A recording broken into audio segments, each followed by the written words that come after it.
Okay, guys, so let's go ahead and look at our math here. We want to find one true solution. And so what we have to do is a little bit of work to see if we have different coefficients and different constants in both sides of the equation, okay? So I went ahead and drew my line down the middle. In order to operate, I'm going to first work on the left side, which means I have to distribute. And so remember, llama love. Look at all that love. So this gives me 6x. Oh, whoa. I jumped ahead there, didn't I? Excuse me. 3x plus 6. That was a good job. I double-checked my math before I finalized. Okay? And this is going to be equal to the fact that I have to combine like terms. So I have 5x plus 1x, which is going to give me 6x. And then I have this constant by itself, so plus 2. So let's look and see. If I use my shape method and I underline my coefficient and variable on both sides of the equation, and I circle my constants on both sides of the equations, will I get one true answer? According to my definition, if both are different, then I should get one true answer. And so what I'm going to do is I'm going to go ahead and ask that you pause to write your notes down at the moment. And I want you to solve this out. All right, so I'm going to go ahead and show you how I solved this. I don't like dealing with negative coefficients because that means that I have to do extra work. So I'm going to subtract this 3x from both sides, which cancels that out. So now this gives me 6 is equal to 3x plus 2. If I'm someone who is still struggling with doing multi-step equations, I'm going to go ahead and underline my coefficients and circle my constants. So left and right, that means that I have a constant on both sides and a variable on one. And so now I'm going to subtract this 2. Okay? This gives me 6 minus 2 is 4, and this is going to be equal to 3x. We know that we must divide,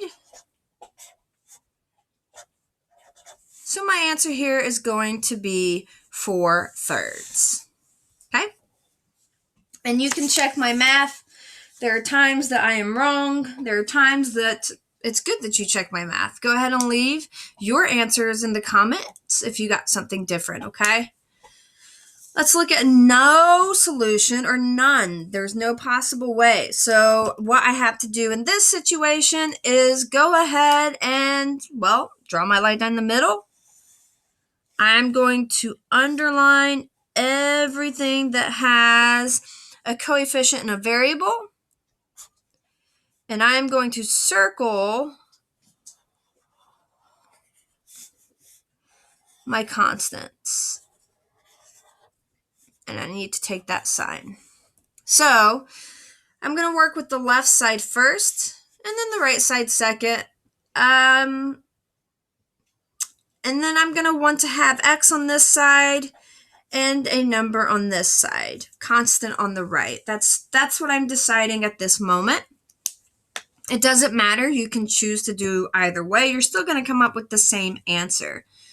So if I'm following the order of operations, the first thing I need to do is to multiply. And so this is going to give me 7 times 2 is going to be plus 14. And then I have to combine my like terms here. And so 6x minus 1x. So 6x minus 1x. And that's 5x. So I have 5x plus 14. Now here, I have to combine my like terms. I see that I only have 5x. 14 plus 3 is 17. According to my solutions definitions is that when I have coefficients that are the same, I should not have a solution if my constants are different. And so we're going to go ahead and follow this through. Pause your video now and go ahead and try this on your own.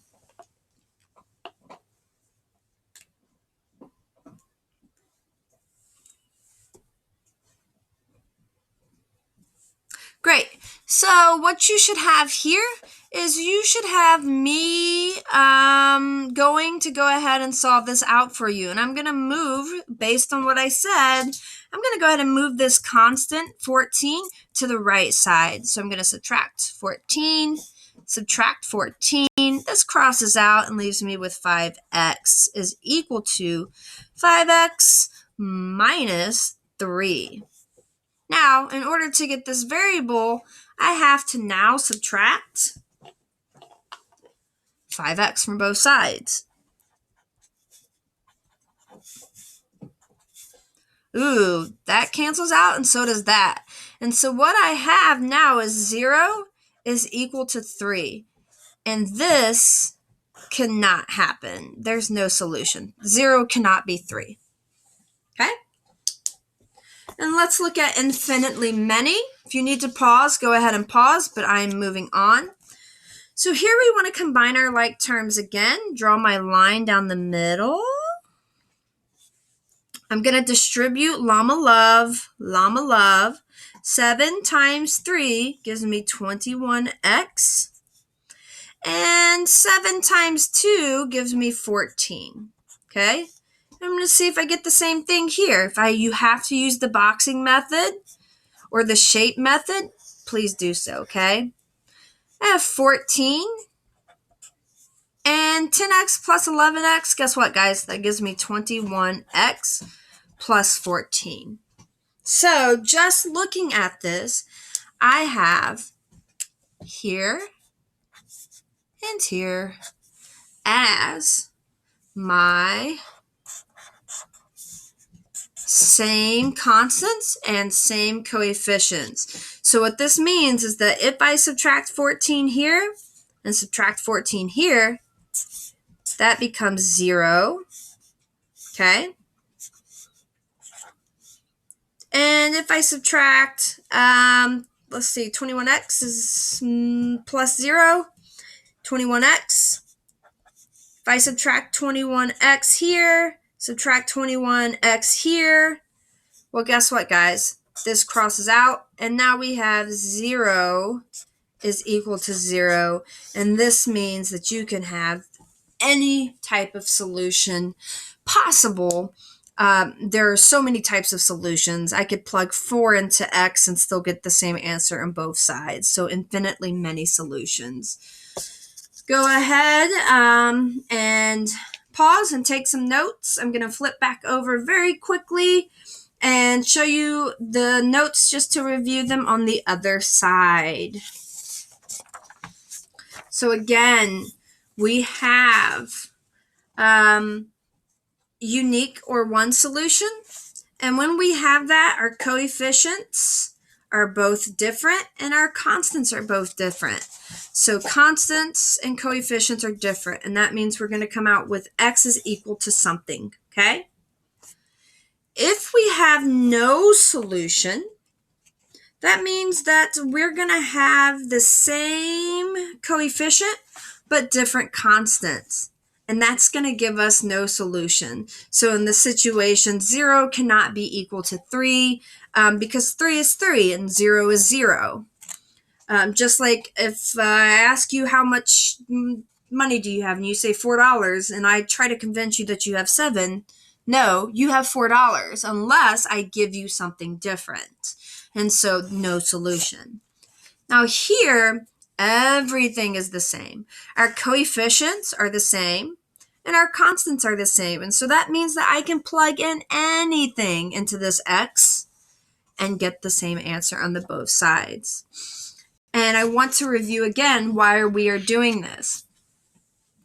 We're reviewing this because we've been looking at our slope-intercept equation, and we know that to find slope, we have to use y sub 2 minus y sub 1 divided by x sub 2 minus x sub 1, and these are ordered pairs that we use.